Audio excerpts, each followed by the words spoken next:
What's up, everyone? It's the which day is it? It's the 38th of the road to 10 million. So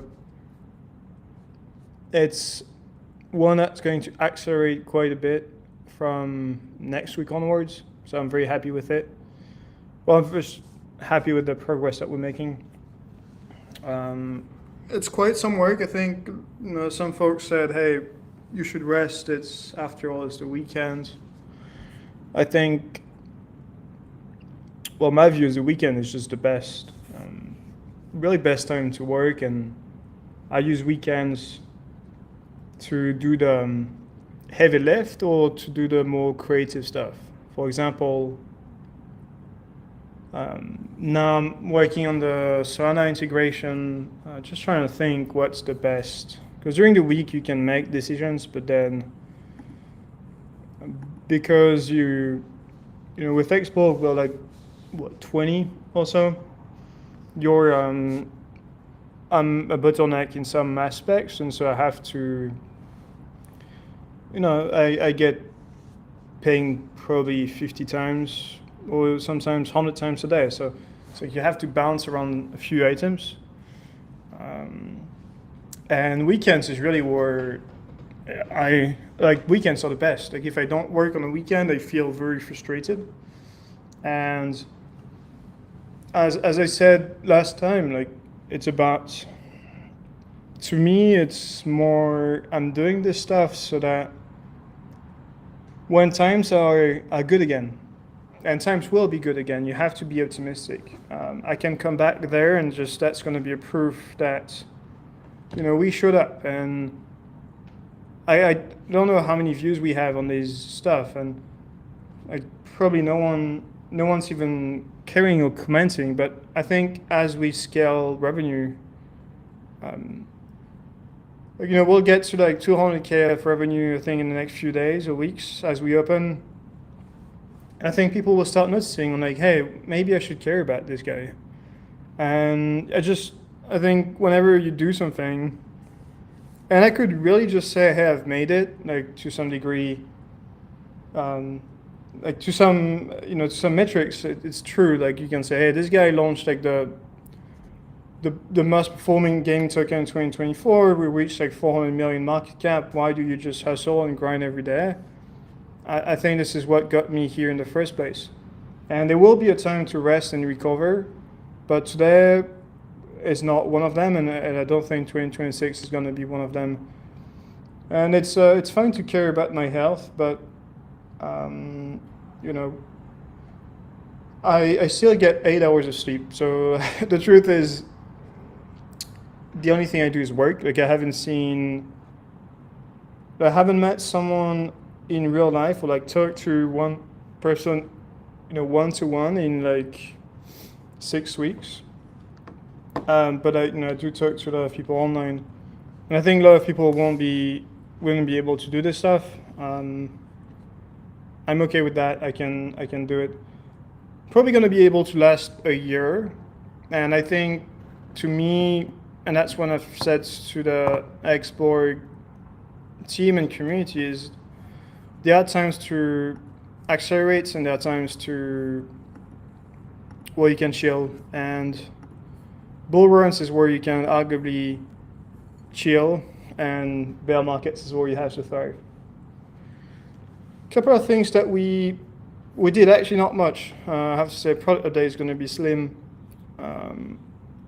I want my team to be, well, James and Vladi, and arguably myself, to be looking good for tomorrow and the launch. I can't push them too much. I have a high work ethic, but you still have to understand that I can't ask everyone to be there 24/7.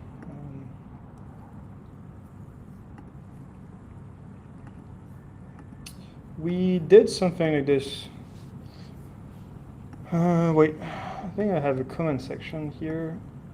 Okay. All right, cool. Wait, let me small. Okay, apparently I have a comment section. All right, cool. So some of the things that you don't see so much product-wise is the work that goes into the affiliate. And we've built this quick page. It's honestly not much. Like, you can. It's like the stack that we give to our affiliates to promote the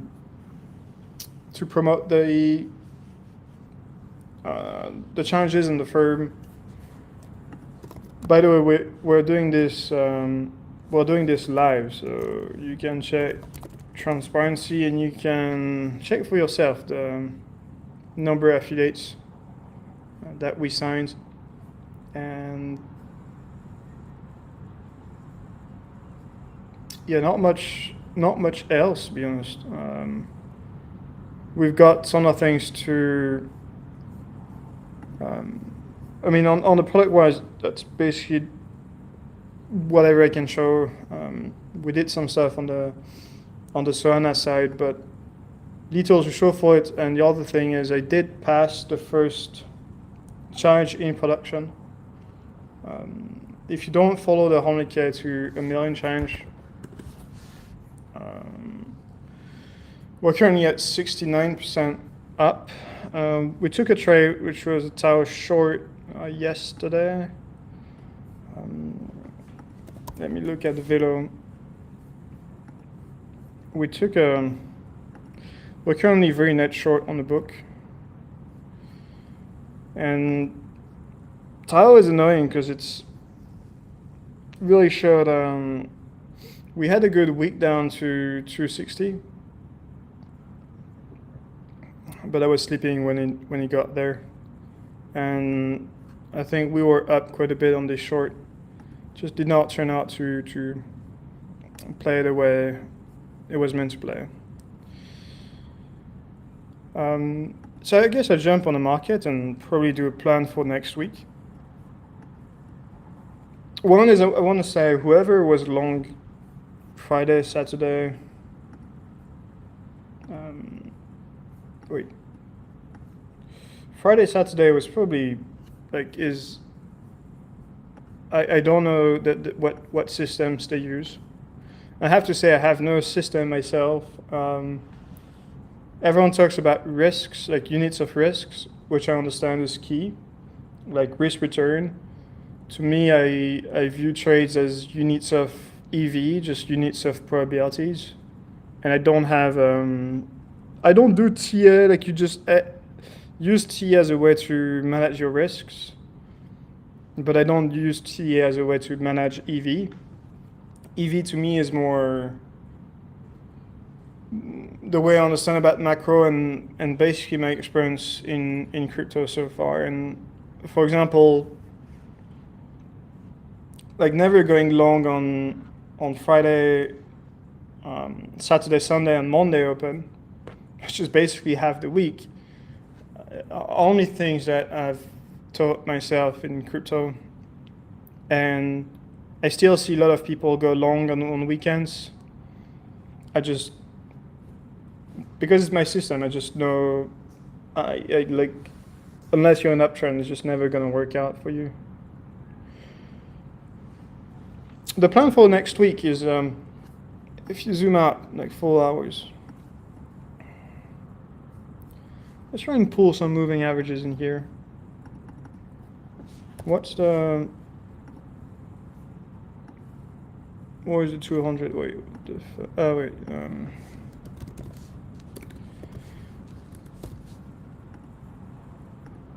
Okay, well that's basically nothing. We still look, and it's super annoying because it's just the range that we're playing now. But I have to say, I'm interested to play the long side, which is a big change compared to previous rational. But I think we're coming to a point where I'm probably bullish on a wipe. If we were to go in the 60, like around here, wait, let me do this more properly. But I'm gonna be, depending on how positioning is and the context for the New York Open, I'm probably gonna come in here, and have very wide stops, stops up to probably 57, I would say.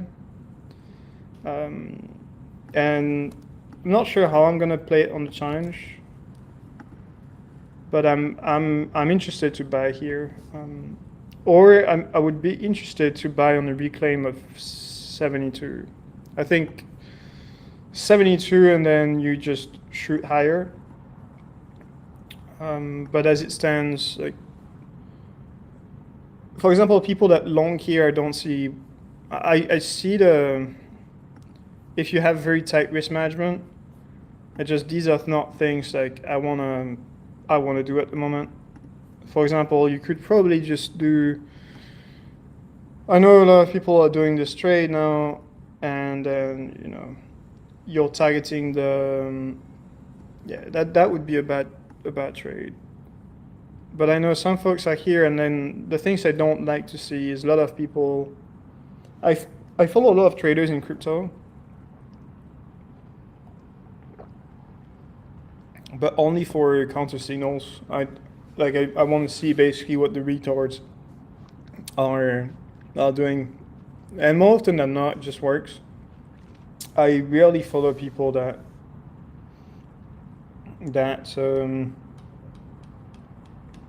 are or like I follow like some bad wallets on Hyperliquid. The tool I use, wait, let me show you. A tool I use is Hyperdash. It's a pretty good tool. It's a pretty good tool to know who's doing what.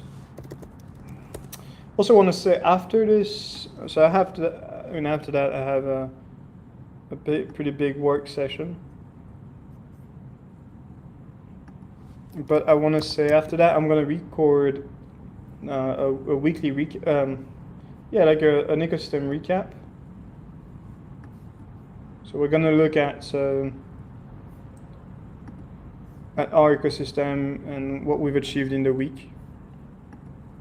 And I want to publish this probably every 2 weeks or every week if I want to be optimistic. So Hyperdash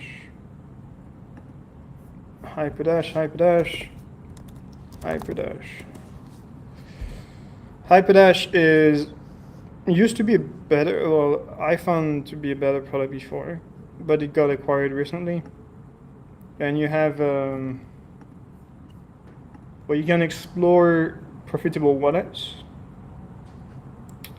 And for example, you can see that the rect people are very bullish. The very people very bullish. And you can see that the extremely profitable people are slightly bearish. I'm not sure the wallet I have publicly. I'm not sure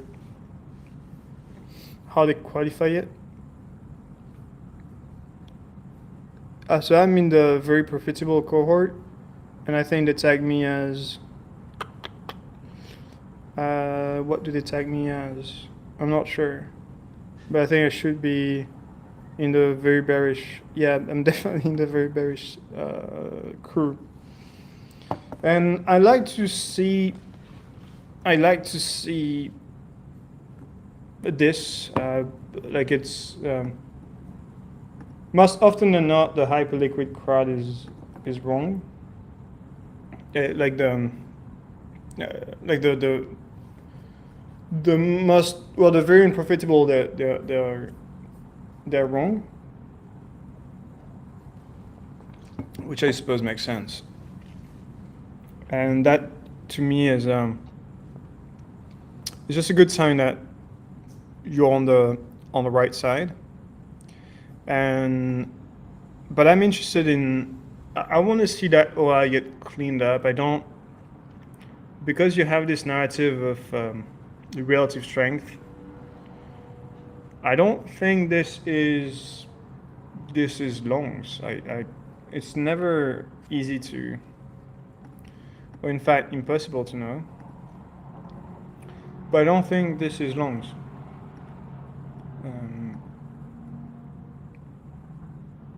What you see here is you had like a 3%, 2%, is it 3% move?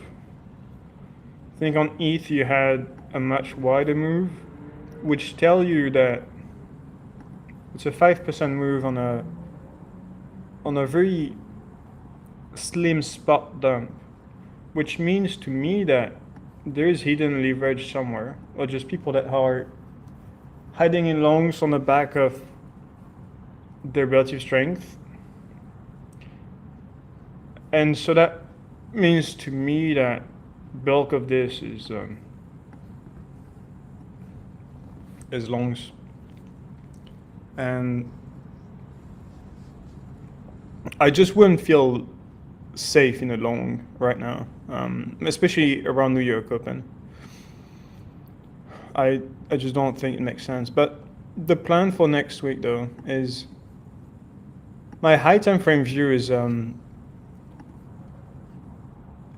being too short is, I think, is a bad risk reward. At the end of the day, BTC is down 50%. So like, I'm really talking about the next few days.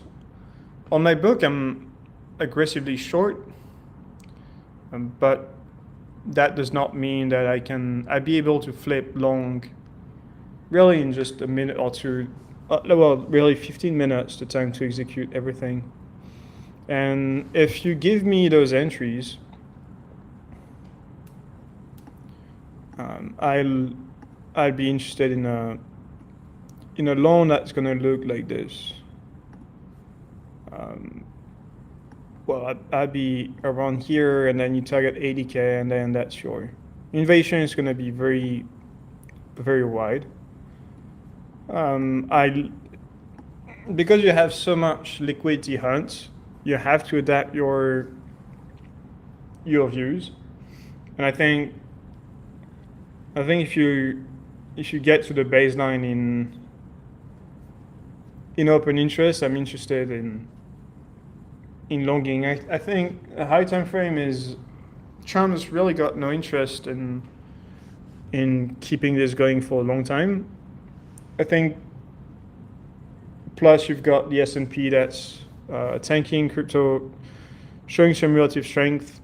So I think as soon as S&P bounces, crypto is going to catch a pretty big bid, just on the back of relative strength. And then above 80K is to me a different trade. Things can look good pretty quickly. I think then it's going to be up to the S&P to show its hands. Because if you get above 80K, then you can argue this whole thing was a deviation. Like, this is what the charts people are gonna say. Like, if you have a trade that looks like this, then you can argue that this was a whole deviation, and then if you get above 283, then this whole thing looks so much better. For now, just too much uncertainty. S&P is at close on the red, and I think we can get to 65, 64 in the next few hours, and then I unwind positions and do a starter long. Also on the challenge, I've mentioned max 3x leverage, but the reality is going to be max 3x delta, because I don't think I'm gonna close the hype short, and I think we'll go pretty aggressive long against hype. The reason, by the way, sorry, I mentioned Tao short. I did not mention the rationale for it. Rationale for the short was every big mean reversion in a bear market should, to me, be shorted. It's gonna go back to the mean, and I think we arrived at a pretty big inflection point for Tao, and like look at this OI ramp up on negative interest initially, which means that if you had shorts that got blown up, pretty much means that the timeline was brought forward, and the price is at a point where it shouldn't be. If you did not have this run up on negative interest, probably would not be interested, but you had so many good signals to go short. The Shamat's interview with Jensen, for hype, for example, you had the Trade XYZ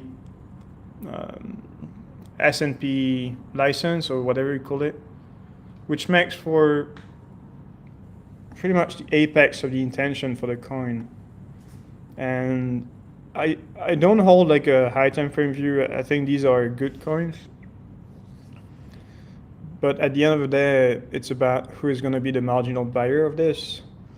And I think this provides a very good invalidation above the 200-day moving average.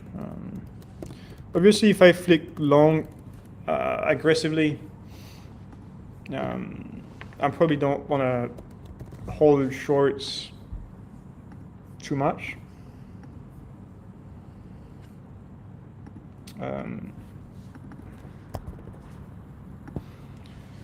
But look at this invalidation. I think above the 285, you can cut exposure, and then that acts as your risk management layer to your trade. But EV wise, I really like the trade. I think this is a good one. Like high depends on what BTC does, but I do think you've got something like this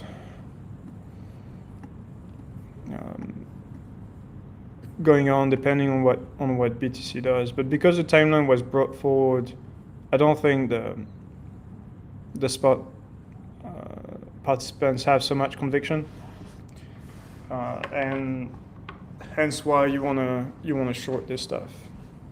I would say overall, caveat is this market is extremely boring.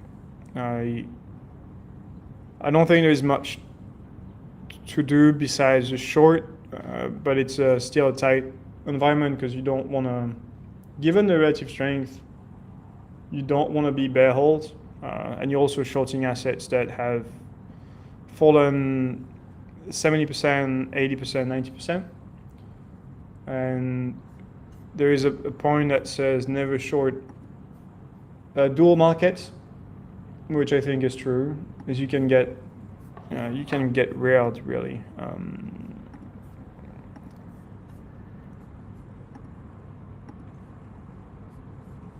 But anyway, I think this is going to be it for the day. That was pretty short, and I catch you up next week for, well, maybe before that I can show you what we plan on shipping next week.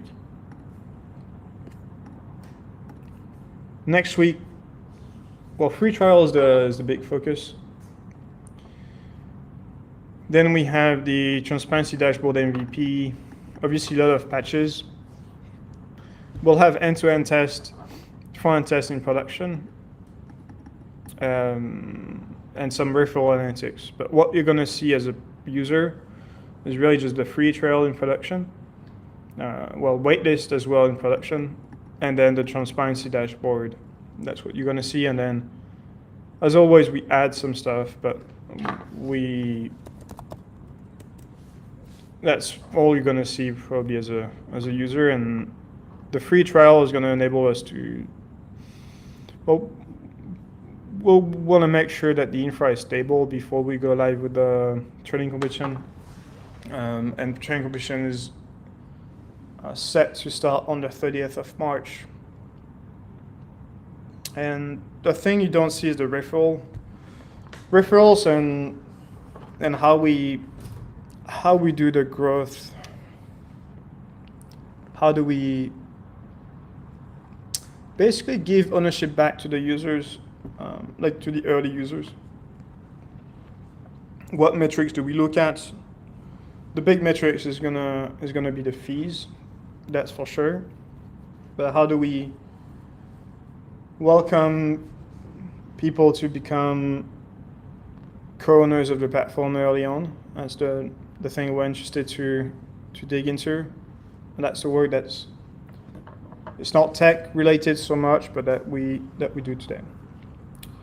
And that means it's basically like seasons or points or whatever is the mechanism through which we basically design an airdrop and make sure the right people are incentivized to use the product. Anyway, that's it for me. I wish you all a very good Sunday, and I catch you next week.